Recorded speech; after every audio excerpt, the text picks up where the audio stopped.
persona había sido considerada indigna en su ascensión. Su nombre había sido borrado de nuestras historias, así como cualquier asomo de información acerca de quién había sido y qué era lo que había causado su exilio. Le habían prohibido vivir entre mortales y sin familia, ayuda o protección. Se había enfrentado a una muerte segura. Incluso los pueblos y los granjeros, con sus pequeños adarves y guardias, sufrían espeluznantes tasas de mortalidad. Aunque mi ascensión era distinta a la de los demás, todavía podía encontrarme indigna, y ello me hacía suponer que mi castigo sería igualmente severo, pero no tenía la capacidad mental para lidiar con eso. No, eso era mentira, no quería lidiar con eso. Debería, pero no me iba a marchar de la habitación. No iba a frenar a Hook. Ya había tomado una decisión, aunque no entendería por qué él seguía ahí, conmigo. Humedecí mi labio inferior con la lengua, me sentía un poco mareada, incluso un poco débil, y yo nunca me sentía débil. Esas pestañas de un espesor imposible descendieron, y los ojos de Hook miraron mi boca con tal intensidad que era como una caricia. Me estremecí. Esos ojos suyos parecían incluso más brillantes que antes, mientras su dedo trazaba el contorno de mi antifaz. Todo el camino hasta donde la cinta de raso desaparecía bajo mi pelo. ¿Puedo quitarte esto? Incapaz de hablar, sacudí la cabeza para decir que no. Hook se detuvo un momento y entonces su media sonrisa apareció de nuevo, aunque sin hoyuelo esta vez. Alejó el dedo del antifaz, luego lo deslizó por la línea de mi mandíbula y bajó por mi cuello, hasta donde se abrochaba la capa. ¿Y esto? Asentí. Sus dedos eran hábiles. Apartó la capa a un lado y luego deslizó la yema de un dedo por mi cuello. Siguió la rápida subida y bajada del relieve de mi pecho. Un torbellino de sensaciones brotó tras su dedo, tantas que no era capaz de entenderlas todas. ¿Qué quieres de mí?, me preguntó mientras jugueteaba con el pequeño arco entre mis pechos. Dímelo y lo haré. ¿Por qué?, farfullé. ¿Por qué harías esto? No me conoces y creías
hacia su mano.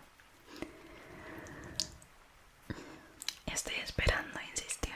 Deslizó el pulgar una vez más y desperdigó mis ya de por sí inconexos pensamientos. Dime lo que te gusta para que pueda hacer que te encante.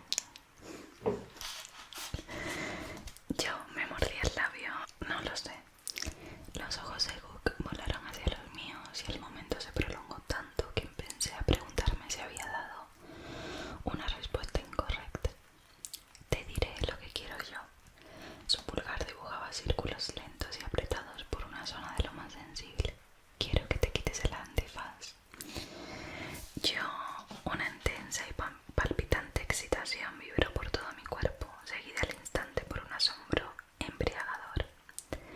Lo que sentía, jamás había sentido nada así en toda mi vida. Punzante y dulce, un tipo de dolor diferente.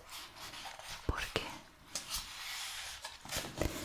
Porque quiero verte. Ahora me ves. No, princesa, dijo bajando la cabeza hasta que sus labios rozaron el cuello de mi vestido. Quiero verte de verdad cuando haga esto sin tu vestido entre tú y mi boca. Antes de que pudiera preguntar a qué se refería, sentí el húmedo y cálido roce de su lengua a través del efímero vestido de seda. Ahogué una exclamación escandalizada por el acto en sí y por el aluvión de calor que trajo consigo, pero entonces Hook levantó la cabeza para mirarme a los ojos mientras succionó despacio y con fuerza, y la exclamación se convirtió en algo que seguramente más tarde me avergonzaría. Quítate el antifaz. Levantó la cabeza mientras deslizaba una mano por encima de mi cadera. Por favor. No me reconocería si lo hiciera. Hook nunca sabría quién era ni con el antifaz ni sin él, pero si me quitaba esa cobertura facial, diría Hook lo que solía decir el duque, que era al mismo tiempo una obra maestra y una tragedia. Y cuando notara los irregulares cortes en la piel desperdigados por mi estómago y mis muslos, retiraría la mano horrorizado. Se me enfrió la piel de golpe. No había pensado esto bien, en absoluto. El maravilloso y excitante calor se diluyó. Hook no era un ascendido, pero tenía el mismo aspecto que ellos, casi perfecto. Mis cicatrices nunca me habían dado vergüenza, no cuando era la prueba del horror al que había sobrevivido, pero sí él. La mano de Hook se deslizó por la cara externa de mi muslo derecho hacia donde terminaba el vestido y se detuvo justo encima del mango de la daga. ¡Qué demonio! Antes de que pudiese respirar siquiera, Hook había desenvainado el arma, sus dedos a apenas milímetros de una de las cicatrices. Me senté, pero él fue más rápido y se echó hacia atrás al instante. La luz de las velas centelló sobre la hoja roja. Piedra de sangre y hueso de Wolven. Devuélvemela, exigí mientras me ponía de rodillas a toda prisa. Los ojos de Hook saltaron de la daga a mí y luego de vuelta a la daga. Esta es un arma única, lo sé. Mi pelo cayó hacia adelante para cubrirme los hombros. Del tipo que no es barato, continuó. ¿Cómo es que tienes algo así, princesa? Fue un regalo, cosa que era cierta. Y no soy tan tonta como para venir desarmada a un sitio como este. Hook me miró durante un momento y luego estudió la daga de nuevo. Llevar un arma y no tener idea de cómo utilizarla no te hace muy lista. La irritación bullía en mi interior con la misma intensidad que el deseo que había despertado en mí hace apenas unos segundos. ¿Qué te hace pensar que no sé utilizarla? ¿Que soy mujer? No puede sorprenderte que piense eso. Aprender a usar una daga no es exactamente habitual entre las mujeres de Solís. Tienes razón, y la tenía. No era socialmente apropiado para las mujeres saber utilizar un arma o ser capaces de defenderse. Algo que siempre me había molestado. Si mi madre hubiese sabido cómo defenderse, a lo mejor todavía estaría aquí. Pero sí sé cómo usarlo.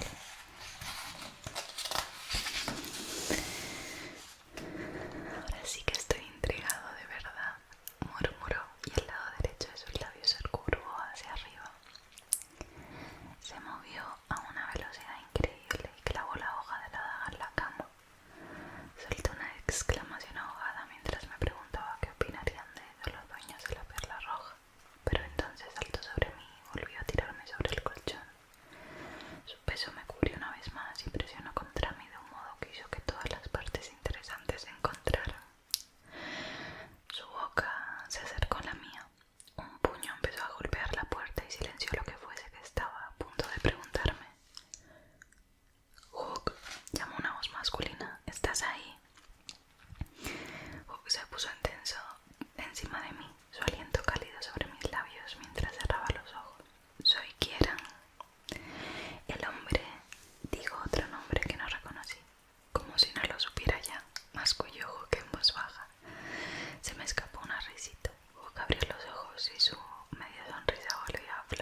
dos vainas para armas a los lados, armas de las que yo no había sido consciente hasta ese momento.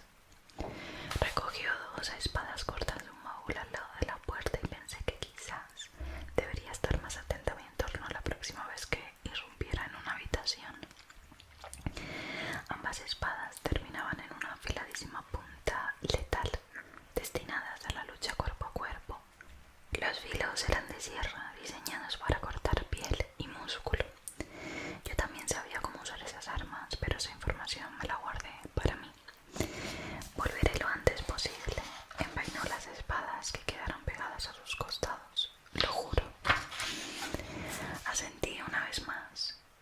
Clavó los ojos en mí. Dime que me esperarás, princesa. Mi corazón trastabilló. Lo haré. Hook dio media vuelta y se dirigió hacia la puerta. Luego se detuvo y me miró a los ojos. Estoy impaciente por volver.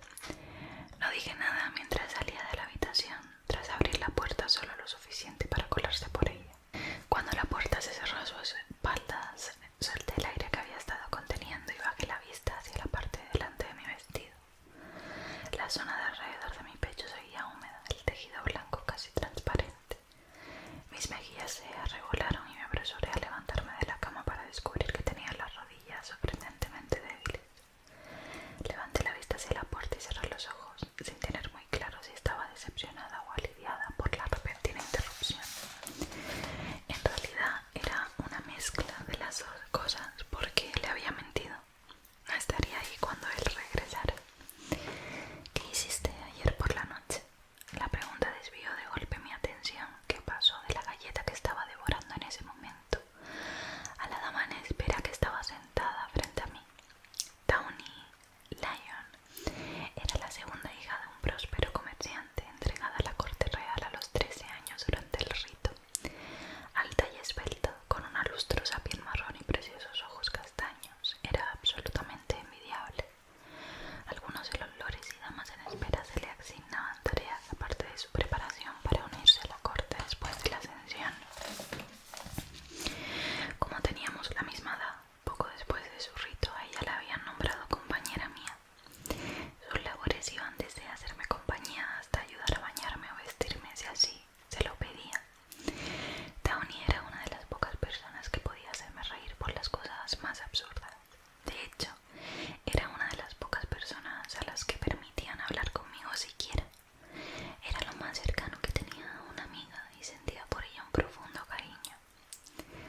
Me daba la impresión de que ella también me tenía cariño, o que, al menos, me apreciaba, aunque estuviera obligada a quedarse conmigo, a no ser que le diera el día libre. Si no le hubiesen asignado la tarea de ser mi compañera, jamás habríamos hablado. Ese hecho no decía nada de ella como persona, solo reflejaba que sería como todos los demás. O bien tenía prohibido socializar conmigo, o se mostraría recelosa en mi presencia. Esa certeza era a menudo un lastre en mi pecho, otro pedazo de hielo, pero aunque sabía que nuestra amistad tenía su origen en el deber, confiaba en ella, hasta cierto punto, al menos. Tawny sabía que yo estaba entrenada, pero desconocía las cosas con las que a veces ayudaba a Victor y no tenía ni idea de mis dones. Esas cosas me las guardaba para mí porque compartir esa información podría ponerle a ella o a otros en peligro. Estuve aquí. Me sacudí las migas mantecosas de los dedos mientras hacía un gesto que abarcaba la austera habitación. Estábamos en la pequeña antesala que daba al dormitorio.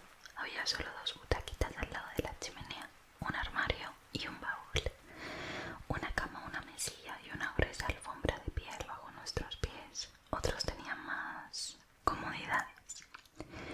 Tawny tenía un precioso diván en su habitación y una montaña de lujosas alfombras. Y yo sabía que algunos de los otros lores y damas en espera tenían tocadores o escritorios, paredes llenas de estanterías con libros e incluso electricidad. A lo largo de los años, esos artículos habían ido desapareciendo de mis aposentos por una infracción u otra. No estabas en tu habitación, dijo Tawny.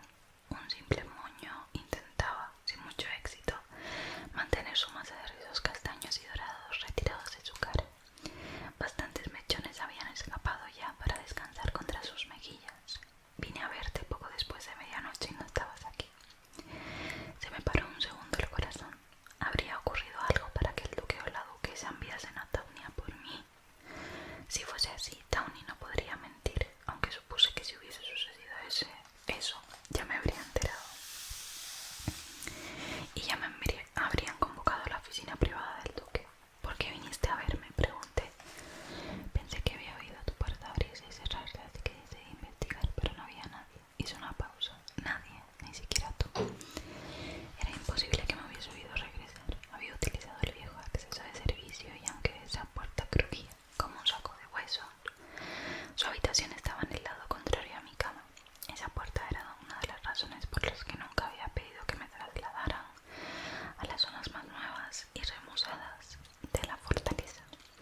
decidió aspirar una profunda bocanada de aire. ¿Cómo? Tomé prestada la capa de una de las doncellas y usé ese antifaz que encontré. Menuda ladronzuela taimada. Devolví la cama esta mañana, o sea que no creo que puedas llamarme ladrona. ¿A quién le importa que la devolvieras? Se inclinó hacia adelante. ¿Y qué tal te fue? Interesante, me limité a decir, pero cuando me rogó que le diera más detalles,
asombroso. Vivirás algo que muy poca gente tiene la ocasión de vivir. Lo sé que tienes miedo de no regresar de entre ellos, pero eres la doncella favorita de la reina. Soy su única doncella. Sabes que no es por eso, dijo, poniendo los ojos en blanco. Era verdad. La reina había hecho más por mí de lo que jamás había esperado de ella, pero eso no cambiaba que mi ascensión no se pareciera en nada a la de Tawny. Y cuando regreses ascendida yo estaré justo ahí a tu lado. Solo piensa en todas las travesuras que podremos hacer. Tawny me apretó la mano y vi que de verdad creía que eso ocurriría. Quizás ocurriera, pero no era seguro. No tenía ni idea de lo que efectivamente significaba ser entregada a los dioses, aunque cada pequeño detalle de la historia del reino parecía estar documentado. Había unas cuantas cosas sobre las que no había nada escrito. Nunca había podido encontrar nada acerca de las doncellas anteriores. Le había preguntado más de 100 veces a la sacerdotisa Analia qué significaba ser entregada a los dioses y la respuesta había sido siempre la misma. Una doncella no cuestiona los planes de los dioses, tiene fe en ellos sin conocerlos. A lo mejor era verdad que no era digna de ser una doncella porque me costaba tener fe en nada sin conocerlo. Tawny, sin embargo, sí la tenía, igual que Victor y Rila y literalmente todas las personas a las que conocía, incluso Ian, aunque claro, ninguno de ellos los habían entregado a los dioses. Busqué en los ojos de Tawny e intenté detectar el más mínimo asomo de miedo. No tienes miedo para nada, ¿verdad? De la ascensión se levantó, cruzó las manos delante de ella. ¿Nerviosa? Sí. ¿Asustada? No. Estoy muy emocionada de empezar un nuevo capítulo. De empezar una vida que fuera realmente suya, en la que podía despertarse y comer cuando le vinieran gana. Pasar sus días como quisiera y con quien quisiera en lugar de tener que ser mi sombra perpetua. Por supuesto que no tenía miedo. Y aunque yo no me sentía del mismo modo, nunca había tenido en cuenta lo que significaba para ella. La mayoría de las veces Tawny se mostraba más que dispuesta a tomar parte en todo tipo de aventuras que se me ocurrieran, y a menudo sugería otras ella misma, pero si los dioses estaban observando, sobre todo en esta época tan cercana a la ascensión, quizás la encontraran indigna por participar en ellas. Eso no era algo que se me acabara de ocurrir ahora por primera vez, pero jamás me había golpeado con tal claridad que mi actitud con respecto a la ascensión pudiera echar por tierra su entusiasmo. Me sentí culpable, un sabor amargo en la parte de atrás de la garganta. Soy muy egoísta. ¿Qué te hace decir eso?, preguntó Tawny parpadeando, desconcertada. He debido estropear tu ilusión con todo mi pesimismo, le dije. No había pensado de verdad en lo emocionada que debes de estar. Bueno, cuando lo pintas de ese modo, dijo, pero luego has hecho reír con un sonido suave y cálido. En serio, Poppy, no lo has hecho. Tus sentimientos con respecto a la ascensión no han afectado lo que yo siento. Me alegro de saberlo, pero aún así debería estar más ilusionada por ti. Eso es... Respiré hondo. Es lo que hacen los amigos. ¿Te has sentido ilusionada por mí? ¿Contenta?, preguntó, aunque estés preocupada por ti. Claro, asentí. Entonces has hecho lo que hace un amigo. Tal vez fuese verdad, pero me prometí